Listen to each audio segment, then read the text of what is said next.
Hello friends, welcome to study with Kashi. Friends, आज की video में हम क्लास 12 केमिस्ट्री की मोस्ट इंपॉर्टेंट अभिक्रिया को करने वाले हैं जो कि हमारे बोर्ड एग्जाम में हर साल रिपीट होते हैं। और फ्रेंड्स, ये महत्वपूर्ण अभिक्रिया आपके बोर्ड एग्जाम में बार बार रिपीट होते हैं, तो ये मोस्ट इंपॉर्टेंट है। इस पर आप स्टार लगा लीजिएगा। और ये हमारे चैप्टर नंबर 8 की जितने भी अभिक्रिया हैं वो बहुत ज़्यादा इंपॉर्टेंट है। और हमारे चैप्टर नंबर 8 में 5 महत्वपूर्ण अभिक्रिया है। तो देखिए, इसमें हमारी पहली अभिक्रिया है कैनिजारो अभिक्रिया। तो फ्रेंड्स, मोस्ट इंपॉर्टेंट अभिक्रिया कैनिजारो अभिक्रिया आपसे डायरेक्टली पूछी जाती है कि कैनिजारो अभिक्रिया क्या है, इसका केवल रासायनिक समीकरण लिखिए। तो देखिए, आपको कैनिजारो अभिक्रिया में क्या होता है ये अच्छे से पता होना चाहिए, क्योंकि आपसे डायरेक्टली 2 से 3 मार्क्स में पूछ ली जाती है। तो देखिए, कैनिजारो अभिक्रिया वह अभिक्रिया जिसमें एल्डिहाइड, तो वह अभिक्रिया जिसमें एल्डिहाइड, अब आप सोचोगे एल्डिहाइड क्या होते हैं, तो एल्डिहाइड ग्रुप होते हैं जिनके पीछे होता है CHO। अब देखिए, जिसमें अल्फा हाइड्रोजन परमाणु न हो, सांद्र NaOH या KOH के साथ क्रिया करके कार्बोक्सिलिक अम्ल का लवण तथा अल्कोहल बनाते हैं, उसे कैनिजारो अभिक्रिया कहते हैं। फिर से देखिए, कैनिजारो अभिक्रिया में क्या होता है कि वह अभिक्रिया जिसमें एल्डिहाइड और एल्डिहाइड फिर जिसमें अल्फा हाइड्रोजन परमाणु ना हो, सांद्र NaOH या KOH के साथ क्रिया करके कार्बोक्सिलिक अम्ल का लवण तथा अल्कोहल बनाते हैं, उसे कैनिजारो अभिक्रिया कहते हैं। अब देखिए, इसमें हम क्या करेंगे, इसमें हमें लेना है एल्डिहाइड, यानी कि हम यहाँ पर लेंगे फार्मेल्डिहाइड। अब देखिए, फार्मेल्डिहाइड का सूत्र क्या होता है, फार्मेल्डिहाइड का सूत्र होता है HCHO। और देखिए फ्रेंड्स, हमें क्या करना है, हमें कंपाउंड का नाम नीचे ज़रूर मेंशन करना है, फार्मेल्डिहाइड, क्योंकि बोर्ड एग्जाम में आपसे डायरेक्टली पूछ लेगा कैनिजारो अभिक्रिया का केवल रासायनिक समीकरण लिखिए। तो देखिए, आपको वहाँ पर ये थ्योरी नहीं लिखनी होगी, सिर्फ रासायनिक समीकरण लिखना होगा और उसके नीचे आपको नाम ज़रूर मेंशन करना है। अब देखिए, यहाँ बोला है सांद्र NaOH या KOH के साथ क्रिया करके, तो यहाँ पर हम लेंगे NaOH यानी कि कास्टिक सोडा के साथ क्रिया करके क्या बनाता है, ये बनाता है हमारा कार्बोक्सिलिक लवण और अल्कोहल बनाता है, यानी कि कार्बोक्सिलिक अम्ल क्या होगा, HCOONA। तो HCOONA, तो यहाँ पर क्या बचेगा, और देखिए और क्या बनाएगा, और बनाएगा हमारा मैथिल अल्कोहल, यानी कि अल्कोहल बनाएगा। तो देखिए, अभी हमारी समीकरण संतुलित नहीं है, तो समीकरण को संतुलित करने के लिए हमें क्या होगा, हमें यहाँ पर 2 से गुणा करनी होगी। तो देखिए, यहाँ पर आ जाएगा CH3OH। क्या आ जाएगा फ्रेंड्स, यहाँ पर आ जाएगा CH3OH, यानी कि NaOH क्या है, NaOH तो हमारा क्षार है। क्या है NaOH, NaOH क्षार है। और HCOONA, इसको क्या बोलते हैं, इसको बोलते हैं sodium format, sodium format, sodium format, sodium format, ये हमारा लवण है। और देखिए, CH3OH क्या है, CH3OH है हमारा मैथिल, CH3 को बोलेंगे मैथिल, और OH क्या होते हैं, OH होते हैं अल्कोहल, OH होते हैं हमारे अल्कोहल। तो देखिए फ्रेंड्स, कैनिजारो अभिक्रिया में क्या होता है, आपको ये बात ध्यान रखनी है कि इसमें हमारा फार्मेल्डिहाइड के क्षार के साथ क्रिया करके सोडियम फॉर्मेट बनाएगा और मैथिल अल्कोहल बनाएगा। क्योंकि देखिए, ये रासायनिक समीकरण बहुत ज़्यादा इंपॉर्टेंट है और आपसे डायरेक्टली पूछा जा सकता है कि क्या होता है जब फार्मेल्डिहाइड की क्षार के साथ क्रिया करते हैं। तो आपको पता होना चाहिए, जब फार्मेल्डिहाइड की क्षार के साथ क्रिया करते हैं तो सोडियम फॉर्मेट बनता है और हमारा मैथिल अल्कोहल बनता है। तो देखिए, कैनिजारो अभिक्रिया में क्या होता है कि वह अभिक्रिया जिसमें एल्डिहाइड सांद्र NaOH या KOH के साथ क्रिया करके कार्बोक्सिलिक अम्ल का लवण तथा अल्कोहल बनाते हैं, उसे कैनिजारो अभिक्रिया कहते हैं। मैं उम्मीद करती हूँ फ्रेंड्स, आपको यह अभिक्रिया अच्छे समझ में आ गई होगी। चलिए, अब हम आगे बढ़ते हैं। अब देखिए, दूसरी अभिक्रिया हमारी शिमट अभिक्रिया, जो कि बोर्ड एग्जाम में हर साल पूछी जाती है। तो देखिए, क्योंकि हर साल क्या होता है, हर साल 7 पेपर सेट बनते हैं जो कि हर जिले के अलग अलग होते हैं। तो उन 7 पेपर सेट में से 2 से 3 सेट में तो शिमट अभिक्रिया आती है। तो देखिए, शिमट अभिक्रिया सांद्र सल्फ्यूरिक अम्ल की उपस्थिति में जब कार्बोक्सिलिक अम्ल को हाइड्रोजनिक अम्ल के साथ गर्म करते हैं तो प्राथमिक एमीन बनता है। इस अभिक्रिया को शिमट अभिक्रिया कहते हैं। तो फिर से देखते हैं, शिमट अभिक्रिया में क्या है, इसमें सांद्र सल्फ्यूरिक अम्ल की उपस्थिति में जब कार्बोक्सिलिक अम्ल को हाइड्रोजनिक अम्ल के साथ गर्म करते हैं तो प्राथमिक एमीन बनता है। इस अभिक्रिया को शिमट अभिक्रिया कहते हैं। तो हम यहाँ पर क्या करेंगे, हम यहाँ पर लेंगे कार्बोक्सिलिक अम्ल, कार्बोक्सिलिक अम्ल CH3COOH। तो इसका नाम क्या है, इसका नाम है एसिटिक अम्ल। और देखिए फ्रेंड्स, मैं आपको फिर से बता रही हूँ, आपको क्या करना है, आपको नाम ज़रूर मेंशन करना है, क्योंकि वहाँ पर आपसे बोर्ड एग्जाम में पूछता है केवल रासायनिक समीकरण दो। तो ये है हमारा एसिटिक अम्ल CH3COOH। अब हमें क्या करना है, हमें कार्बोक्सिलिक अम्ल को हाइड्रोजनिक अम्ल, हाइड्रोजनिक अम्ल का फॉर्मूला क्या होता है, N3H। तो ये क्या है, ये है हमारा हाइड्रोजोइक अम्ल। क्या है ये हमारा, ये हमारा हाइड्रोजोइक अम्ल। किसके साथ गर्म करना है, एस्टिक अम्ल को हाइड्रोजोइक अम्ल के साथ क्या करेंगे, सांद्र H2SO4 की उपस्थिति में गर्म करेंगे। सांद्र H2SO4 यानी कि सांद्र सल्फ्यूरिक अम्ल की उपस्थिति में गर्म करेंगे तो हमारा क्या बनकर तैयार हो जाएगा, हमारा बनकर तैयार हो जाएगा प्राथमिक एमीन।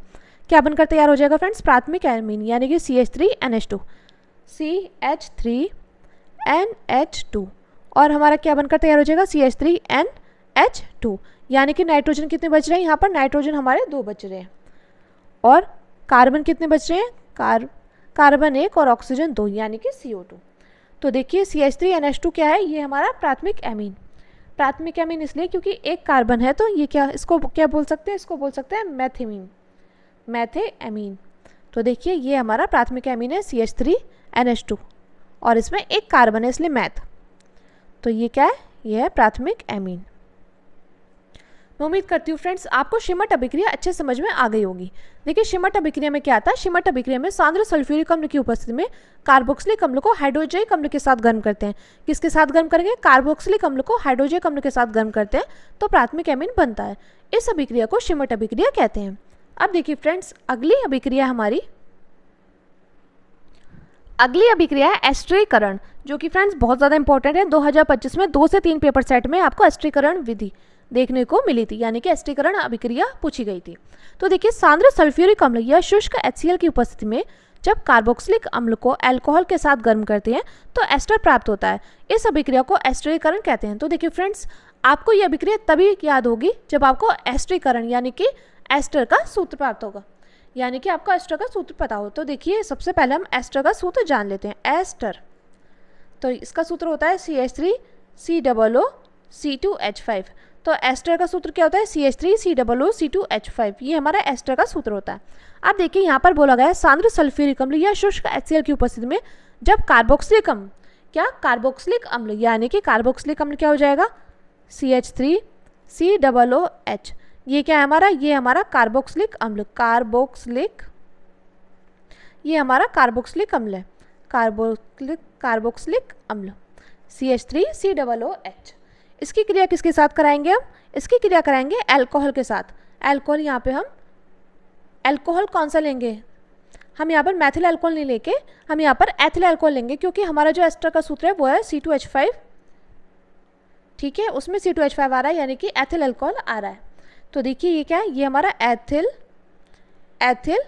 Alcohol, ethyl alcohol. तो CH3COOH क्या है, कार्बोक्सिलिक अम्ल, और C2H5OH क्या है, एथिल अल्कोहल।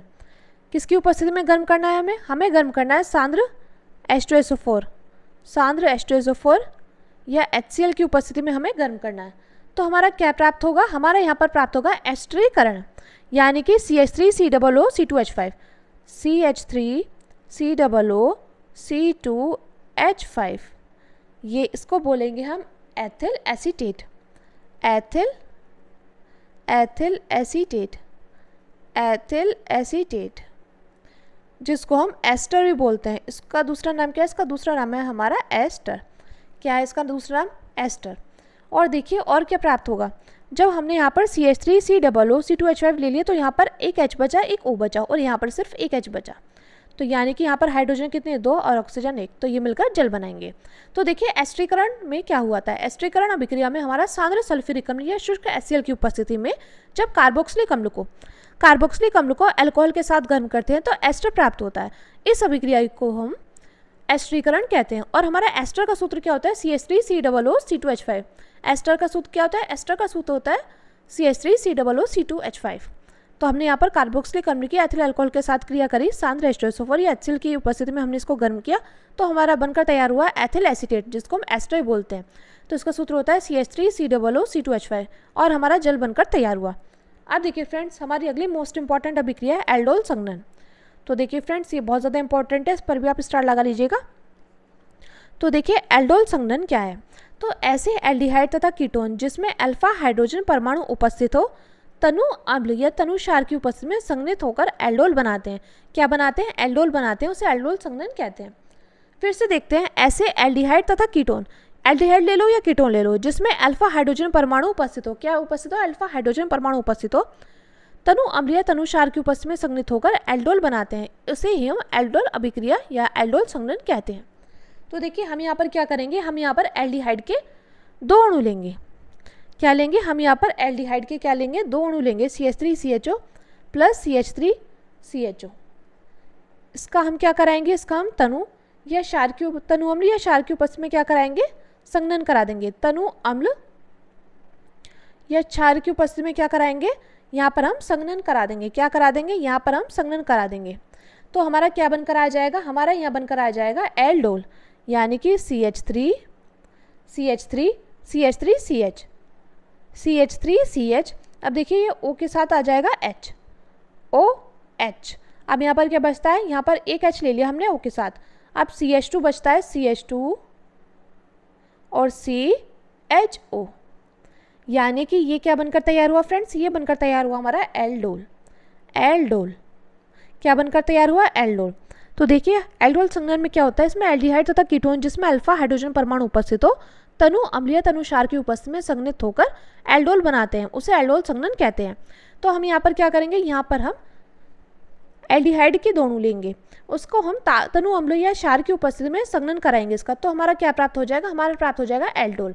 तो एल्डोल क्या होता है, CH3CH। अब देखिए O के साथ क्या आ जाएगा, H आ जाएगा और फिर आ जाएगा CH2CHO। तो ये हमारा एल्डोल है। मैं उम्मीद करती हूँ फ्रेंड्स आपको ये चारों अभिक्रिया अच्छे समझ में आ गई होगी। चलिए अब हम अपनी अगली अभिक्रिया को देखते हैं, जो कि है क्लीमेंसन अपचयन।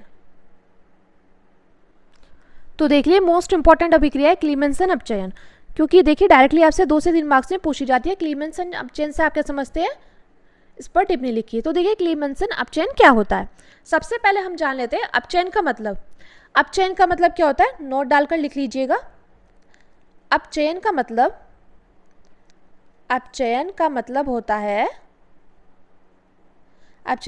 होता है हाइड्रोजन से क्रिया। क्या होता है अपचयन का मतलब, यानी कि हाइड्रोजन से क्रिया। ये बात आपको अच्छे से पता होनी चाहिए कि अपचयन का मतलब क्या होता है, हाइड्रोजन से क्रिया। तो देखिए आप नोट बनाकर लिख लीजिएगा, क्योंकि आपके ये काम आएगा। तो देखिए क्लीमेंसन अपचयन में क्या हो रहा है, तो जिंक एमलगम तथा सांद्र HCl की उपस्थिति में जब एल्डिहाइड या कीटोन का अपचयन कराते हैं तो संगत हाइड्रोकार्बन प्राप्त होता है। इस अभिक्रिया को क्लीमेंसन अपचयन कहते हैं। फिर से देखते हैं क्लीमेंसन अपचयन क्या होता है। जिंक एमलगम तथा सांद्र HCl की उपस्थिति में जब एल्डिहाइड या कीटोन का अपचयन कराते हैं तो संगत हाइड्रोकार्बन प्राप्त होता है। इस अभिक्रिया को क्लीमेंसन अपचयन कहते हैं। और अपचयन का मतलब क्या होता है, हाइड्रोजन से क्रिया। तो देखिए हम यहाँ पर क्या कराएंगे, हम यहाँ पर एल्डिहाइड का अपचयन करा देंगे। तो देखिए जब हम यहाँ पर एल्डिहाइड का अपचयन कराएंगे तो CH3CHO, ये क्या है हमारा, ये हमारा एल्डिहाइड, CH3CHO है एल्डिहाइड। हम क्या कराएंगे, इसका हम करा देंगे अपचयन, यानी कि H2 के साथ क्रिया। तो देखिए हमारा क्या बनकर तैयार हो जाएगा, और किसकी उपस्थिति में कराएंगे, जिंक अमलगम, जिंक ZnHg, ये सांद्र HCl की उपस्थिति में ZnHg या सांद्र HCl की उपस्थिति में क्रिया करा देंगे, यानी कि इसका क्या कराएंगे, इसका कराएंगे हम अपचयन। तो हमारा क्या बनकर आ जाएगा, हमारा बनकर आ जाएगा एथेन, CH3CH3। इसको क्या बोलते हैं, इसको बोलते हैं एथेन, या आप चाहो तो लिख सकते हो C2H6। ये क्या है, ये है एथेन, और ये क्या है, ये एक प्रकार का हाइड्रोकार्बन है एथेन। और हमारा क्या बनकर आ जाएगा, हमारा यहाँ पर बनकर आ जाएगा जल। लेकिन हमारा जो समीकरण है वो संतुलित नहीं है, तो हमें क्या करना होगा, हाइड्रोजन के 2 अणु लेने होंगे। तो देखिए क्लीमेंसन अपचयन में क्या हो रहा है, फिर से देखते हैं। तो देखिए क्लीमेंसन अपचयन में क्या हो रहा है, जिंक अमलगम तथा सांद्र HCl की उपस्थिति में जब एल्डिहाइड या कीटोन का अपचयन कराते हैं तो संगत हाइड्रोकार्बन प्राप्त होता है। इस अभिक्रिया को क्लीमेंसन अपचयन कहते हैं। नोट डालकर लिख लीजिएगा कि अपचयन का मतलब होता है हाइड्रोजन से क्रिया। तो देखिए एल्डिहाइड की क्रिया किसके साथ करानी है, हाइड्रोजन के साथ, यानी कि इसका अपचयन कराएंगे किसकी उपस्थिति में, जिंक अमलगम और या सांद्र HCl की उपस्थिति में कराएंगे। तो क्या प्राप्त हो जाएगा, CH3CH3, जिसको हम एथेन बोलते हैं, C2H6, और हमारा जल बनकर तैयार हो जाएगा। तो फ्रेंड्स ये थी हमारी क्लास 12 केमिस्ट्री के चैप्टर नंबर 8 एल्डिहाइड कीटोन एवं कार्बोक्सिलिक अम्ल की 5 महत्वपूर्ण अभिक्रिया, जो कि हमारी पूरे चैप्टर की मोस्ट इंपॉर्टेंट अभिक्रिया है जो कि हर साल पूछी जाती है।